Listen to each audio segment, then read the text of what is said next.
Hello, your first history assignment is a W5H paper. To understand how to do that, here are 3 short videos that introduce global history. The first one introduces the study of global history and an approach to that. The second one talks about the historical method and some tools that we use.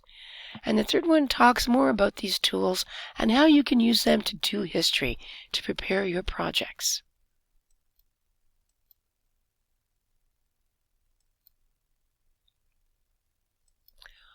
What images pop into mind when you hear the word history? Perhaps you think of statues to dead guys. Perhaps you just think of things that are dead and buried in past. Have you ever thought of history as a living thing? A quote that's common in history is that news is the first rough draft of history. History can be a living thing. Do you recognize any of these images?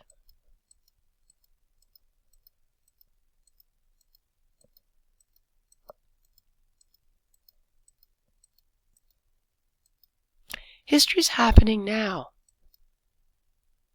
It's not all about old statues. Often students say, though, but understanding the news can be challenging, and that there's so much stuff to know. That's why this course aims to provide tools to help understand history, to help understand that news.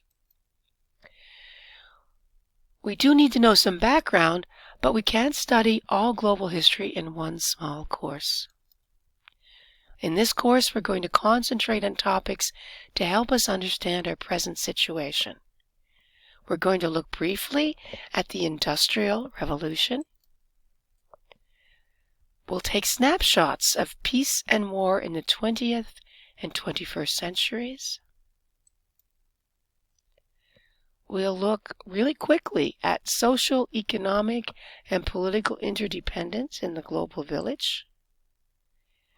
And we'll look at global justice, social justice, and environmental justice. And that's the main point of this course. More important than the topics we study, though, are the skills of an historian. Thinking critically about events, finding and evaluating documentation about those events, using the historical method to conduct and present the results of research,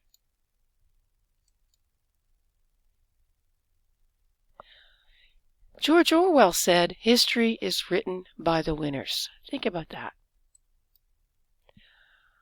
Daniel Paul changed that to reflect our situation here in Nova Scotia by saying, "History is written by the hunters." What do you think that means? Think about those quotes as we start to study history. History, look at the word. History? Is it his story? Is it her story? Whose story is it anyway? Always ask in any project, who is left out of this story? Why might they have been left out of the story? If you believe people have no history worth mentioning, it's easy to believe they have no humanity worth defending. So who is left out of the story? That's something we always ask when we're doing our research. Why were they left out of the story? How do they, or would they, tell the story in their own voice? Those who do not learn from history are doomed to repeat it. So as we study our history, always ask who is left out so that we don't repeat those omissions. Can you think of any recent examples of people who maybe didn't know their history, society who didn't know their history, so that they start to repeat it? This is something we can talk about in our live classes. Studying history can change the way you look at the world, and it should.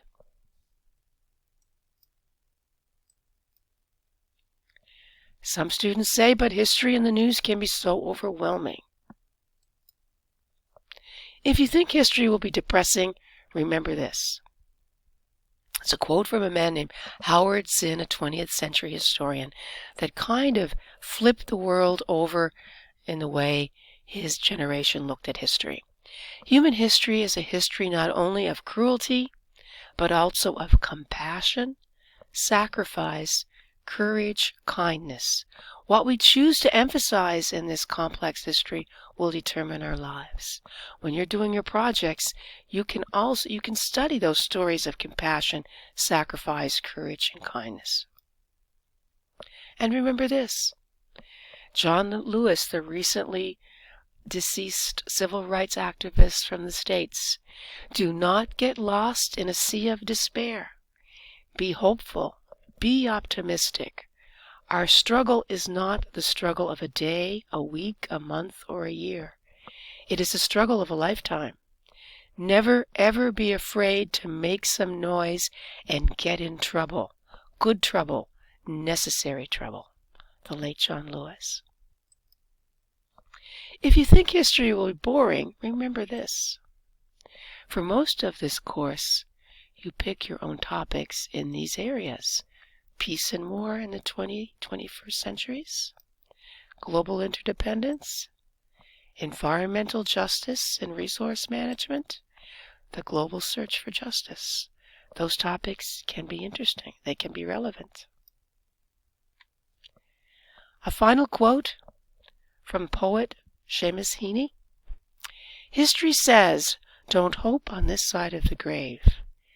But then, once in a lifetime, the longed-for tidal wave of justice can rise up, and hope and history rhyme. So hope for a great sea change on the far side of revenge. Believe that a further shore is reachable from here. This is an excellent time to study history. Let's get started.